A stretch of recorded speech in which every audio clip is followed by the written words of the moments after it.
நீங்க ரொம்ப டிசிப்ளின்டான ஆளுன்னு மத்தவங்க கிட்ட வாயால சொல்லணும்னு அவசியம் இல்ல. உங்க வீட்டுக்கு வர்றவங்க அதை தானாவே உணர வைக்கணுமா? ஒழுக்கம் அப்படிங்கிறது ராணுவத்துல மட்டும் இல்ல, அது நாம் வாழுற இடத்துலயும் இருக்கு.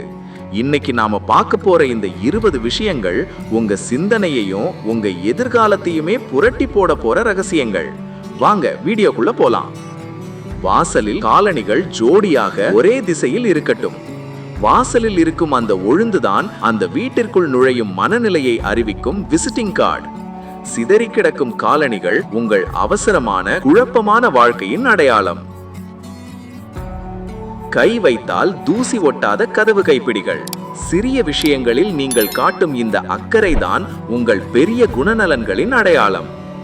விருந்தினரை வரவேற்க எப்போதும் தயாராக இருக்கும் குஷன்களும் சுத்தமான சோஃபாவும், அதுவே ஒரு டிசிப்ளின்டான மனம். உடைகள் குவிந்து கிடக்கும் சோஃபா உங்கள் சிதறிய சிந்தனையின் பிரதிபலிப்பு. ரிமோட் எங்கே என்று தேட வேண்டிய அவசியமில்லாத வீடு. தேட வேண்டியது வாழ்க்கை அல்ல, தெரிந்த இடத்தில் இருக்கும் ஒழுங்குதான் வாழ்க்கை. நேரம் சரியாக ஓடுகிறதா? நேரத்தை மதிக்கும் வீடுதான் முன்னேறும். நின்று போன கடிகாரம் என்பது நீங்கள் கவனிக்க தவறிய காலத்தையும் உங்கள் வாழ்க்கையையும் குறிக்கிறது. பாத்திரம் கழுவி வைக்கப்பட்டுள்ள சிங்க். ஒரு வேலையை முழுமையாக முடிப்பதுதான் உண்மையான ஒழுக்கம். தேக்கி வைக்கப்படும் பாத்திரங்கள் உங்கள் தள்ளி போடும் பழக்கத்தின் சுமை. தேவையற்ற பொருட்கள் இல்லாத மேசை. அழுக்கற்ற மேசை என்பது தெளிவான மனதின் வெளிப்பாடு. காகிதங்கள் குவியும் இடத்தில் சிந்தனைகள் சிதறும். உங்க வீடு காற்றோட்டமான, லேசான, சுத்தமான வாசனை வீட்டின் பராமரிப்பை சொல்லும். அடைமழுங்கிய காற்று என்பது கவனிக்கப்படாத வாழ்வின் அறிகுறி. சுருக்கமில்லாத படுக்கை விரிப்பு. உங்கள் காலை பொழுதை நீங்கள் ஒழுங்காக தொடங்கினால் மட்டுமே அந்த நாள் வெற்றிகரமாக முடியும். கதவை திறந்தால் உடைகள் விழக்கூடாது. அமைப்பு உள்ள இடத்தில்தான் அமைதி குடிபுகும். திட்டமின்மையின் விளைவுதான் அலமாரிக்குள் இருக்கும் குழப்பம். வரிசையாக அடுக்கப்பட்ட புத்தகங்கள். அறிவும் ஒழுங்கும் சேரும் போதுதான் ஒரு மனிதனின் வளர்ச்சி தொடங்குகிறது. குவிந்து கிடக்கும் புத்தகங்கள் பயன்படுத்தப்படாத அறிவிற்கு சமம். ஈரத்துணிகள் ஹேங்கரில் இருக்கட்டும்.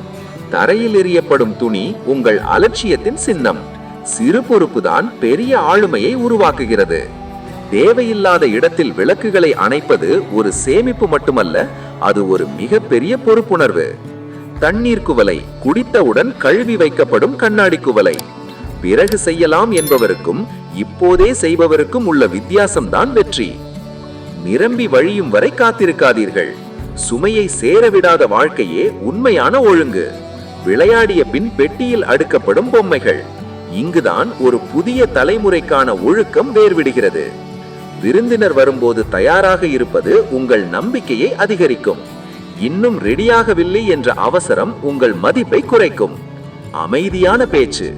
ஒழுங்கான வீட்டில் சத்தம் இருக்காது, ஒரு சமநிலை இருக்கும். எடுத்த பொருளை எடுத்த இடத்தில் வைக்கும் பழக்கம். எதை தேடுவதிலும் உங்கள் ஆயுள் வீணாக கூடாது. ஒழுக்கம் என்பது வெளியில் காட்டப்படுவதல்ல, அது உங்கள் வாழ்வின் ஒவ்வொரு நொடியிலும் உணரப்படுவது.